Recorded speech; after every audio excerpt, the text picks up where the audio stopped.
Ek wil vra dat julle saam met my sal oopmaak by Deuteronomium. Deuteronomium 26. Nou ek weet nie of julle al dit gedoen het, as jy nou wil Bybel lees en jy weet nou nie wat se stukkie om vandag te lees nie, en jy maak sommer net die Bybel oop en jy laat hom oopval. Nou as hy oopval by Deuteronomium, is dit maar nou gewoonlik die geleentheid wat ons hom maar weer 'n keer laat oopval. Ons skrik gewoonlik as ons Deuteronomium sien, al daai wette en dinge en reëls en goed wat vertel word. Nou die woord Deuteronomium, die naam Deuteronomium, sê die slim mense is eintlik verkeerdelik vertaal, want dit word vertaal as tweede wet. En dis nie regtig wat dit is nie. Deuteronomium is eerder 'n aanvulling tot die wet wat die volk by Sinaiberg gekry het. 'n verduideliking, 'n omskrywing van die wet. En Deuteronomium se uitleg is een lang toespraak. 'n lang toespraak deur Moses aan die volk. En ek het nou hierdie stoel hier uitgepak, en dan nou hierdie stoeltjies waarop ons kinders gewoonlik sit. Wanneer ons Deuteronomium lees, kry ons hierdie idee van Moses, wat nou met hierdie nuwe nageslag praat. En ons sê 'n nuwe nageslag, want onthou toe hulle uit Egipte uitgetrek het. Jy onthou daai verhaal, né? Die Israeliete wat uit Egipte uittrek. Hoe lank het hulle getrek? Kan jy onthou? 40 jaar lank. Die ouetjie wat heeltyd gevra het, o Moses, hoe ver is dit nog? Hy het dit nie gemaak nie. 40 jaar lank trek hulle uit die woestyn uit. En hierdie eerste generasie, baie van hulle het al gesterf. Hulle is nie meer daar nie. Maar nou het jy hierdie nuwe nageslag. En hierdie nuwe nageslag gaan nou die beloofde land in. Hulle is nou hier op Moab vlakte, hulle is by die Jordaanrivier, net aan die kant hom is die beloofde land, Kanaan, né? En so is Moses besig om vir hulle te vertel, deur Deuteronomium, onthou wat het gebeur, toe die Here God ons uit Egipte uit laat trek het. Onthou die lesse wat julle geleer het in die woestyn, in die wildernis. Onthou die wette wat God gegee het, daar by Sinaiberg. Onthou dit. En dan is Moses glad nie apologeties nie, hy is glad nie sag nie. Hy sê, onthou wat het julle voorvaders verkeerd gedoen. Onthou die foute wat hulle gemaak het. Hoeveel keer hulle afvallig geword het, hoeveel keer hulle rug op God gedraai het. Onthou dit en leer daaruit. Moet jy nie dieselfde doen nie. En soos ons dan Deuteronomium lees, dan besef ons, omdat dit die woord van God is dit nie Moses wat op hierdie stoel sit en met hierdie nuwe nageslag praat nie. Dis God self, wat profeties met ons praat, deur Moses. Profeties? Hoekom? Want hoewel hierdie volk letterlik die beloofde land nou gaan ingaan, word daar ook met my en jou gepraat. Ons het vanmôre saam gelees uit Efesiërs. Sê ons het hierdie ou lewe gehad, hierdie lewe van gevangenskap, hierdie Egiptiese lewe, toe ons nog vasgevang was in die vors van die sonde, die mag van die sonde. Maar nou het ons 'n nuwe lewe in hom. Soos hierdie nageslag ook 'n nuwe lewe, 'n nuwe seisoen gaan betree. En moet onthou waar hulle vandaan kom, onthou wat het verkeerd gegaan, sodat hulle na in die Here kan bly. En daarom is 'n tema wat dwars deur Deuteronomium so sterk loop. Dis soos 'n lyn wat deur hierdie boek loop. Is die Shema, dit is Deuteronomium 6, vers 4 tot 5. Kom ons lees hom gou saam. Deuteronomium 6, vers 4 tot 5. Dis 'n kort stukkie. Deuteronomium 6, 4 tot 5. Luister Israel, die Here is ons God. Hoor jy daai persoonlike taal? Hy sê net 'n God of die God nie. Die Here is ons God. Dis 'n verhoudingsgod, 'n verbondsgod. Hy is die enigste Here. Hierdie volk wat nou uit Egipte uitkom, wat gewoond is aan afgoderry, klomp gode, en in 'n nuwe beloofde land ingaan van die Kanaaniete, wat die Baals aanbid het en die Astrante aanbid het. Ons God is die enigste Here. Daarom moet jy die Here jou God lief hê met jou hart, jou siel en met al jou krag. Dit is die Shema, dit beteken om te hoor, luister, neem dit in. En ons hoor met die doel om dit te leef, dit toe te pas. Dit moet sigbaar wees. Dit moet anders wees. Wanneer ons dink aan Moses wat hierdie woorde deel met hierdie nuwe nageslag, hierdie nuwe generasie, die volk wat op pad is om die beloofde land in te gaan, dan kan ons vir mekaar sê, dit is 'n grensgesprek. 'n Grensgesprek. Nou wil ek by julle hoor, ooms en tannies en selfs kinders, het julle al 'n grensgesprek beleef? Kom ek vertel vir julle wat ek daarmee bedoel. 'n Grensgesprek as jy jou kleintjies vir die eerste keer skool toe vat. Die eerste keer. Hulle is nog so klein. Daai sakkie wat hulle op hulle rug sit, hulle lyk so stoptokkies. En dan daai aand voor die tyd, dan praat mamma en pappa nou bietjie met kleintjie. Seentjie, jy gaan alright wees. As daar moeilikheid is, mamma en pappa gaan naby wees. As juffrou bel, dan stop ek daar. Dis daai grensgesprek. Miskien is daar van julle wat 'n grensgesprek het met julle kinders, toe julle julle kinders koshuis toe gestuur het. My seun, my dogter, onthou nou wat jy geleer het by die huis. Onthou wat jy geleer het. Hou vas in die goed wat belangrik is. Hou vas aan jou Bybel, vat hom saam. Hou vas aan die Here. Onthou. Miskien het jy so grensgesprek, jou kinders nou universiteit toe gaan, of uit die huis uit gaan, toe familie emigreer. Ons gaan nie mekaar sien nie, maar ons dra mekaar in die harte. Ons onthou, ons dien een God. Hy bind ons saam. Onthou mooi. En soms is daar moeiliker grensgesprekke, wanneer ons 'n geliefde moet groet. Daai grensgesprekke, daai laaste woorde, hierdie is ook 'n grensgesprek. Want Moses weet, hy gaan nie hierdie beloofde land ingaan nie. En nou gee hy alles wat hy het. Al die herinneringe, al die lesse, al die wette, alles wat hy kan gee, gee hy vir hierdie nageslag wat die beloofde land ingaan. Onthou, moenie vergeet nie. En dit bring ons dan by Deuteronomium 26.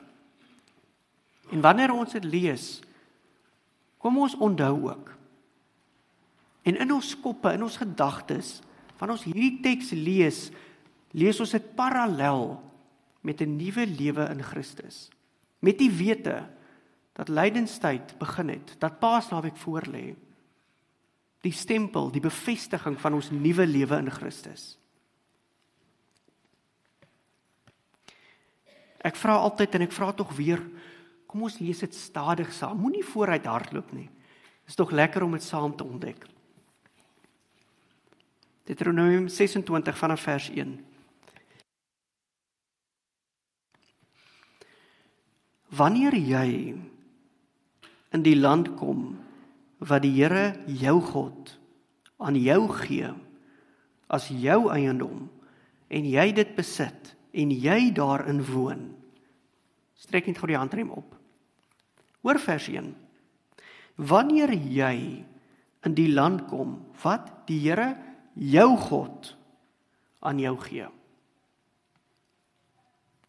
Dit is nie 'n land wat ons verower het nie. Dit is nie iets wat ons gekry het omdat ons so oulik is nie. Omdat ons so hard gewerk het nie. En wanneer ons hier lees land, wanneer jy in die land kom, dan gaan dit nie oor wanneer jy nou jou plaasie of jou plotjie kry nie. Land hier verteenwoordig wanneer jy hierdie nuwe lewe, hierdie nuwe seisoen ingaan. Want onthou, eers was hulle slawe gewees in Egipte. Daarna het hulle geswerf deur die woestyn. En nou kry hulle hierdie nuwe lewe na 40 jaar. Wanneer jy hierdie nuwe lewe proe, wat God vir jou gegee het, en hoor julle Efesiërs wat ons gelees het, Dit kom nie uit jouself uit nie. Hierdie nuwe lewe is nie uit jouself gebore nie. Dis nie weens jou verdienste nie. Dis weens God en wie hy is. Dan het ons 'n opdrag. Hierdie God gee vir ons die land. Hy gee vir ons die lewe. Dan lees ons verder en ek wil nou vir julle vra om baie, baie mooi op te let. Die herhaling van jou God aan die een kant en tweedens die woordjie gee of om te gee. Jou God aan die een kant en gee of om te gee.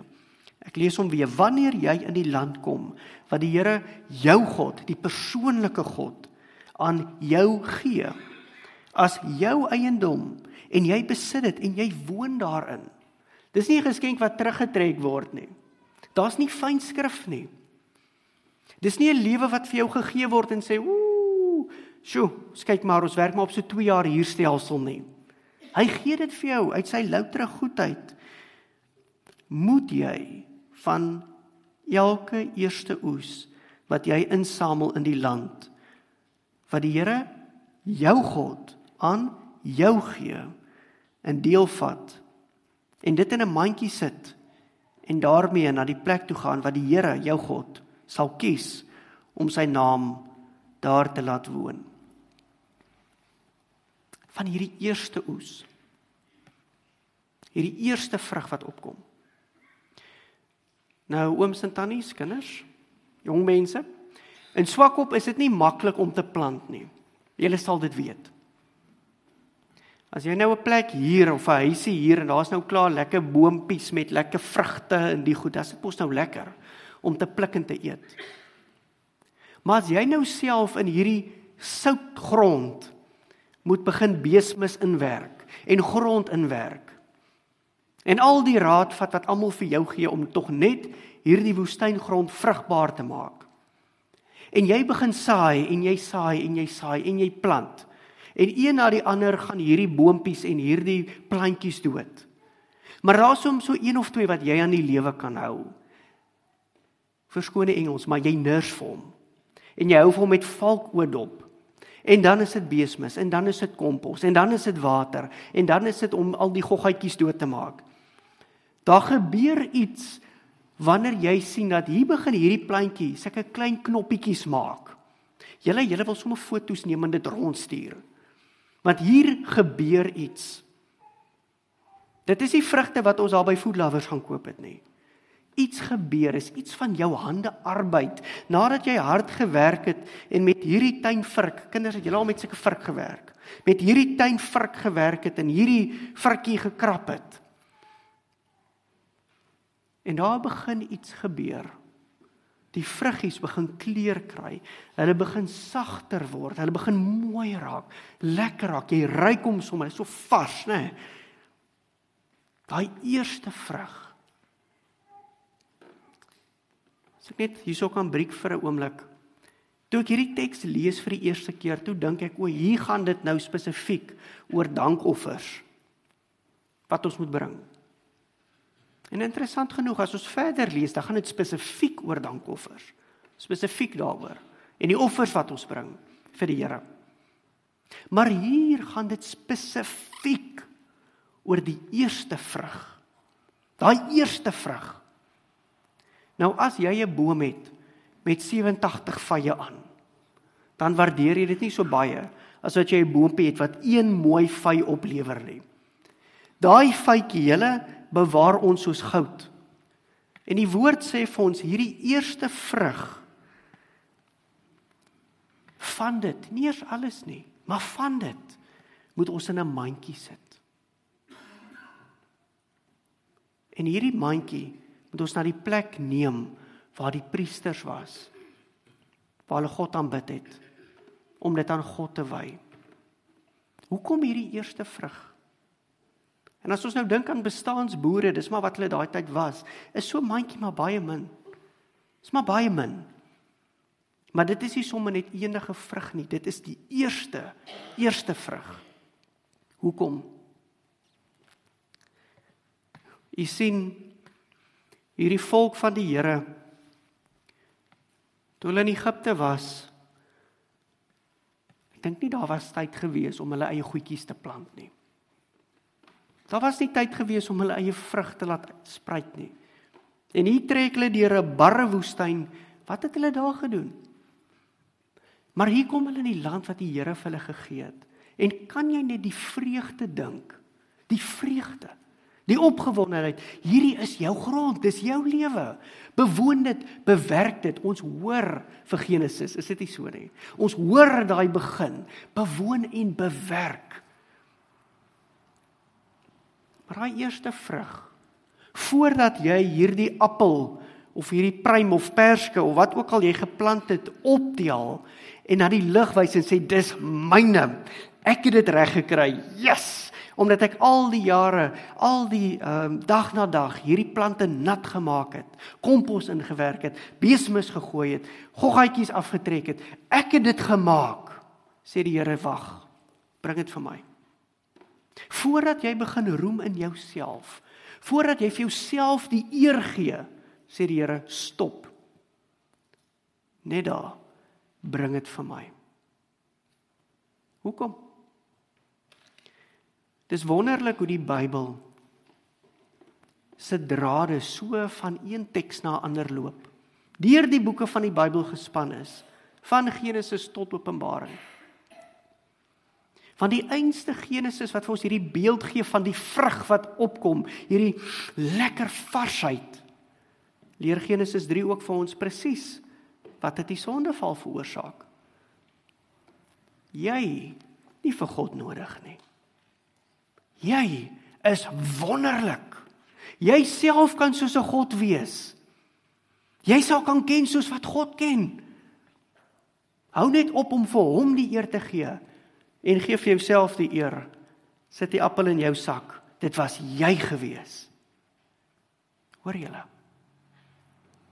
En dan besef ons dat Efesiërs, as ons dit deurtrek na lydenstyd toe, Efesiërs, wanneer daar gepraat word oor die ou lewe, waarvan ons gered is, die lewe waar ons sondaars was, vasgevang was in die mag van die dood en die bose, was nie noodwendig wêrelds gesproke, hierdie lewe waar dit so sleg gaan met ons en niks werk uit nie. Dis dalk 'n lewe waar ons so trots was, so opgewonde was oor onsself. Hierdie vrug het ek geplant, hierdie grond het ek bewerk, hierdie land het ek gekry. Dis ek, dis ek, dis ek. Maar wanneer ons die geestelike brille aansit en die wêreldse brille afhaal, dan sien ons dood. Dan sien ons geraamtes. Soos Efesiërs ons duidelik vertel, julle was dood as gevolg van julle sonde. En hoor julle hoe waarsku die Here ons, as ons begin met hierdie nuwe lewe, ja, hierdie Israeliete wat Kanaan begin bewoon, 'n nuwe lewe, 'n nuwe toekoms, maar ook ons, wat ons harte vir die Here gee, sê Here, ek wil nie leef vir U, wees versigtig. Gee maar daai eerste vruggies vir die Here. Gee dit waarop ons roem en trots is vir die Here. Is die idee of die intensie om ons te verarm? Lees ons dalk raak van God wat sê, kom, bring alles. Bring al die lekker vrugte. Hier's vir julle 1 liedjie, eet hom maar. Nee. Die intensie is, besef hoe afhanklik jy van God is. Die land waarin hulle sou binne gaan, Kanaan, die beloofde land. Daar was afgode aanbid. Die Baals was aanbid en die Astrante was aanbid. Baal was die vrugbaarheid God vir die manlike vrugbare God. Die Astrante was die vroulike vrugbare God. En hulle het geglo dat hierdie gode, veral Baal, gee die opkoms, gee die vrug vir die land. As daar oeste is, dan eer ons vir Baal. As die reën val, dan eer ons vir Baal.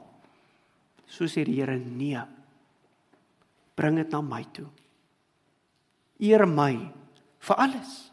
Selfs vir hierdie ou klein mandjie. Hierdie klein mandjie sal seker nie eers 'n week hou vir 'n ou gesinnetjie nie.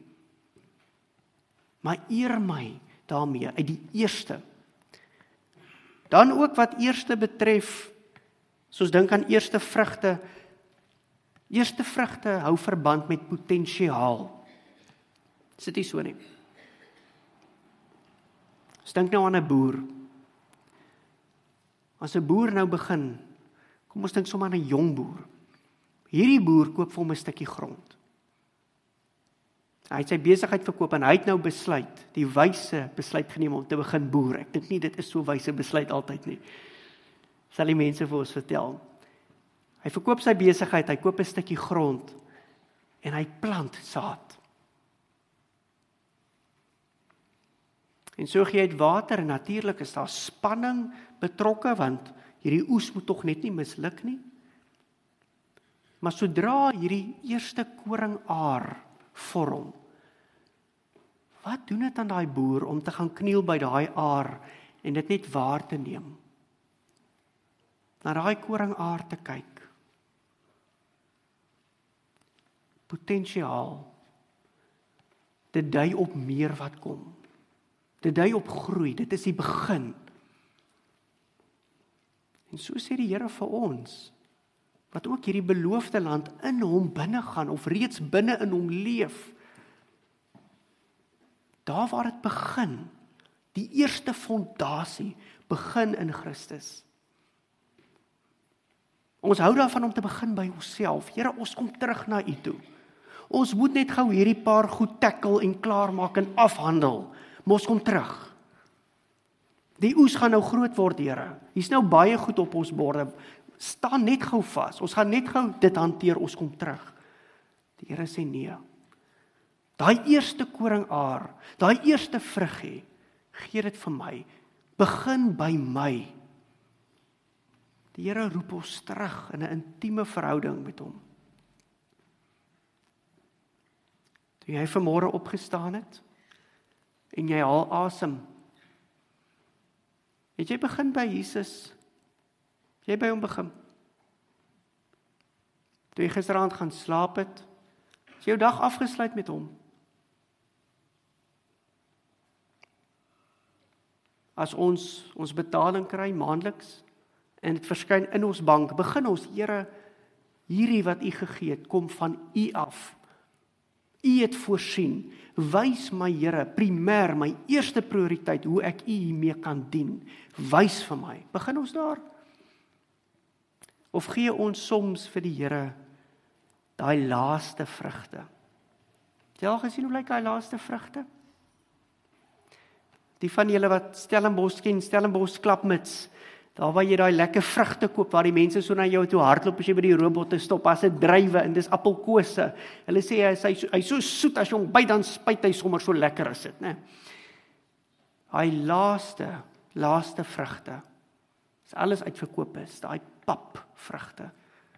Jammer, Here. Vat maar die. Die Here roep ons terug. Kry jou prioriteite reg. Ek vra dit van jou, dis 'n opdrag. Vers 2, moet jy van elke oes wat jy insamel in die land, wat die Here jou God aan jou gee, 'n deel vat en dit in 'n mandjie sit, en daarna na die plek toe gaan wat die Here jou God sal kies, om sy naam daar te laat woon. Jy moet na die priester toe gaan, wat in daardie tyd daar sal wees, en vir hom sê, en hierdie is belangrik, die Here gaan 'n stap verder, en hy sit selfs woorde in ons mond. Die woord van God help ons, om selfs te weet wat om te sê. Want kort voor lank, begin dit 'n tradisie word. Maar 'n leetradisie. 'n tradisie wat dood is binne. Ons doen hierdie goed, maar ons besef nie hoekom nie. Ons besef nie regtig, hoekom gee ons nou hierdie eerste vir die Here nie? En dan gee die woord van God vir ons die woorde, wat ons moet inoefen, wat ons moet memoriseer, wat hierdie nageslag moet onthou, as hulle die nuwe land ingaan. En dit is die woorde, ek verklaar vandag, voor die Here, U God, dat ek gekom het in 'n land, wat die Here met 'n eed aan ons voorvaders beloof het, om aan ons te gee. Wat beteken dit?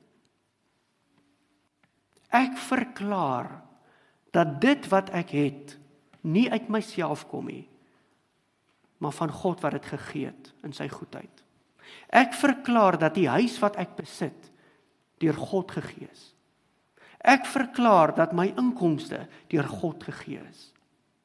Ek verklaar dat die geleentheid wat ek het om te dien as deel van die voortrekkers, of in 'n sekere skool te wees, of by 'n sekere plek te werk, deur God gegee is. Die geleentheid is deur hom gegee. En daarom, by implikasie, gee ek die beste wat ek het vir hom. Die beste deel. Ek begin by hom. Dit kom uit sy hand uit. Dan moet die priester die mandjie by jou vat en dit neersit voor die altaar van die Here, jou God. Iemand skryf in een van die kommentare, dit bring ons by die punt om God meer te begeer as die vrug self. Dit bring ons by die punt om God meer te begeer as die vrug self. Here, moet tog nie net daai mandjie vat nie, vat sommer net alles. Vat dit, Here. Want my begeerte is baie meer om my God te verheerlik en hom te leer ken, en om in guns met hom te leef, as wat ek opgaar vir myself. As dit wat ek myself eer en myself prys. Dit kom nie van jou af nie. Dit is alles vir jou gegee, uit loutere goedheid. Weereens, Efesiërs help ons, nie uit verdienste nie, maar uit God se genade, sy goedheid, sy liefde. Vers 5. En nou voordat ons 5 lees, wil ek vir julle vra, in julle families, het julle sekere verhale wat julle onthou en moet onthou. Dis 'n ongeskrewe reël dat jy hierdie verhaal onthou. Dis nou daai tipiese verhaal van ek het my pa se name gekry en my pa het my oupa se name gekry en my oupa in daai tyd was iemand gewees wat baie arm was, maar hy was verskriklik hardwerkend gewees en hoe hy al vir ons hierdie lesse geleer het om vas te byt en deur te druk. Het jy nou ook daai verhale? Daai verhale wat jy kan vertel, my oupa was so gewees en my pa het dit so gedoen. En ons het altyd gebid voor ons geëet het en die Here het altyd vir ons so voorsien. Dis 'n stukkie geskiedenis wat so belangrik is. Want deur loop van geskiedenis openbaar God wie hy is. En daarom sien ons dat waar God homself voorstel aan Moses by die brandende bos, wat sê hy? Ek is die God van Abraham, die God van Isak, die God van, in ander woorde, onthou, gaan toets dit. Gaan kyk hoe getrou was ek gewees. Hier is my CV, hier is my reputasie, dit is wie ek is. Ek is te groot om vas te vang, daarom is ek die groot ek is. Maar gaan kyk in geskiedenis hoe die ek is gehandel het, hoe hy gedoen het. En daarom is dit belangrik vir hierdie volk om te onthou waar hulle vandaan kom. Want as jy onthou waar jy vandaan kom, dan kry jy ook helderheid waarheen jy gaan. Selfde wat Efesiërs doen. Efesiërs vertel nie van ons, julle was sondaars en al hierdie lelike dinge om ons minderwaardig en sleg te laat voel nie. Die woord van die Here deel dit vir ons uit Efesiërs dat ons moet dankbaar wees vir wat ons nou het. Dat ons oë moet oopgaan vir die toekoms wat ons nou in Christus het. Vir die nuwe lewe. En so word dieselfde gedoen met hierdie volk, hierdie nuwe generasie. Ons lees vanaf vers 5. Jy moet dan in die teenwoordigheid van die Here jou God sê. En dit is nie net om te onthou nie, dis ook om te bely. My vader was 'n arameer wat van plek tot plek getrek het. Dit verwys nou na Jakob. Hy het na Egipte toe gegaan en met min mense daar as vreemdeling gaan woon. Daar het hy 'n groot, sterk en talryke nasie geword. Die Egiptenaars het ons sleg behandel. Hulle het ons verdruk en ons harde werk laat doen. Ons het na die Here, die God van ons voorvaders, om hulp geroep. Hy het ons gehoor. Hy het ons ellende en ons swaar kry raak gesien en gesien hoe ons verdruk word. Die Here het ons uit Egipte laat wegtrek deur magtige dade, kragtige groot dade wat vrees ingeboesem het, tekens en wonders. Hy het ons in hierdie plek gebring en hierdie land aan ons gegee, 'n land wat oorloop van melk en honing. Dit is die rede waarom ek nou die eerste opbrengs van die land wat deur die Here aan my gegee is, gebring het. Daar is die rede. Dit moet ingeoefen word in hierdie nageslag. Moenie vergeet hoekom jy hierdie goed doen nie. Moenie net die vrugte en die groente en die opbrengs bring nie. Onthou dit. Onthou jou verhaal. Onthou dat jy as vreemdeling in Egipte gekom het. Onthou dat jy gelei het. Maar onthou dat die Here raak gesien het, dat die Here gehoor het, dat die Here bevry het, dat die Here in die woestyn vir hulle gesorg het, dat die Here vir hulle 'n nuwe lewe gegee het. Onthou dit. En dit is die rede, omdat hy alle eer verdien, dat ek die beste van die beste vir hom gee. Here, neem my lewe. Neem dit. Onthou ek en jy dit? Gee ons vir die Here die beste van die beste? Omdat hy God is? Omdat ons in dankbaarheid leef? Omdat ons hom vertrou? Omdat ons besef dat dit wat ons het en dit wat ons gekry het, aan hom behoort. Dis tog syne. Het jy al jou lewe vir die Here gegee? Het julle, kinders? Het jy al jou lewe vir die Here gegee?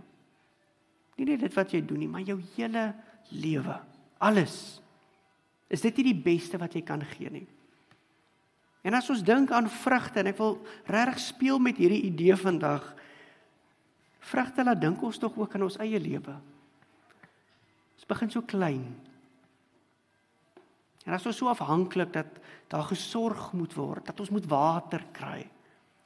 Onthou julle kindertjies? Julle was ook gedoop. Toe julle gesorg is, en toe julle van Jesus vertel het. Toe julle katekese gehad het. En hierdie opbrengs is gereed. Hierdie eerste. Here, neem my lewe, vat dit. Voordat ek eer vir myself gee, vat dit, Here. Gee eer vir die Here. En dan net so laaste gedeelte van hierdie wonderlike teks. Dis die tweede gedeelte van vers 10. Dan moet jy dit neersit in die teenwoordigheid van die Here jou God en hom aanbid. Jy moet dit neersit. Ons bring baie keer ons lewe vir die Here. Here, die beste wat ek kan gee vir U is my hart, my toewyding. Maar ek gee dit hierdie Sondag, in hierdie uurdiens, hierso Here. En dan, sodra die klokke lui, kerk is verby, dankie Here, dit was goed. Ek gaan hom maar 'n uur in my sak hou. Volgende Sondag, daal ek hom weer uit. Sit hierdie eerste vrugte, die voorvrugte, sit dit by die Here neer. Here, dit behoort aan U. Ek is U onderdaan, ek is U dienskneg. Hier is ek, Here, vir U.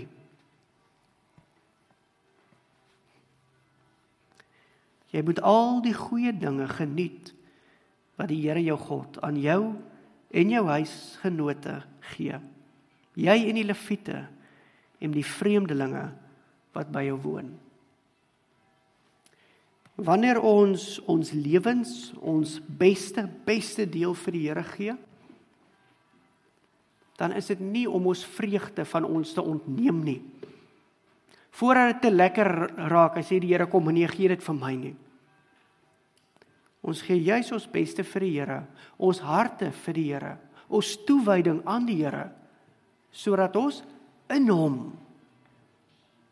nie in voorspoed nie, in hom kan geniet wat hy vir ons gee. Want weet julle hoe lekker is dit? As ek nie net 1 appel het nie, maar 2, sodat ek vir jou 1 kan gee. Weet jy hoe lekker is dit? As ons nou nie 'n groot boot het nie, maar ek kan saam met my vrou en kinders langs 'n dam staan en ons kan visse vang. Ons kan die klein goed geniet, die klein seëninge wat die Here gee, wat eintlik groot seëninge is. Ons besef die waarde van lewe. Ons besef wat 'n nuwe lewe in Christus is. Ons besef die geskenk wat ons het, dat ons oor die Jordaan kon trek, dat ons die ou lewe, die woestynlewe kon agterlaat, of Efesiërs, die ou sondige lewe kon agterlaat, en nou 'n nuwe lewe in Christus kan leef. Dit is baie maklik, en hiermee sluit ek af, om 'n bullet vir iemand te vat. Weet julle wat is dit om 'n bullet vir iemand te vat? Vir jou beste vriend. Julle al gesien in die flieks, as iemand so geweer uitstrek en jy spring voor hom en jy vat 'n bullet vir iemand. Die Here vra nie dat jy vir hom moet sterf nie. Die Here vra dat jy vir hom moet leef. Kom ons gee ons beste vir die Here. Kom ons laat die oom.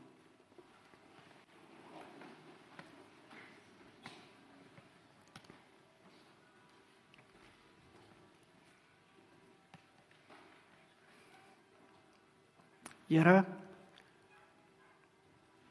ons is vir U lief, Here, maar dikwels uit vrees uit, so bang om vir U ons beste porsie te gee, ons potensiaal te gee, ons lewe te gee, Here. Want ons hou van beheer, dit laat ons veilig voel.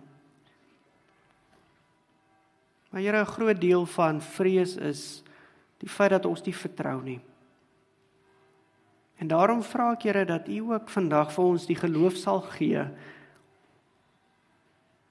om U te antwoord, Here. As U vir ons vra vir die voorvrugte, vir die beste, vir dit wat ons so vertroetel, dit wat ons gebruik om eer aan onsself te gee, om dit vir U te gee, Here. Here, daar's baie wat nog nie gedoen het nie. Daar's baie wat nog nie oor die Jordaan getrek het nie. Here, ek bid ook vir hulle. En ek vra, Here, dat die Heilige Gees hulle so ongemaklik sal maak om in sonde voor te leef, so ongemaklik te maak om hulle eie harte en koppe en wil te volg, of die van die gees van hierdie wêreld, dat hulle vandag sal antwoord, Here, neem alles van my. Help ons daarmee, Here, ons sukkel. Ons is in 'n wêreld waar ons wil opgaar en wil opberg, naam wil maak, status wil hê. Dit is moeilik om diensknegte te wees. Wees ons genadig, Here. Help ons daarmee. Ons bid dit in U naam. Amen.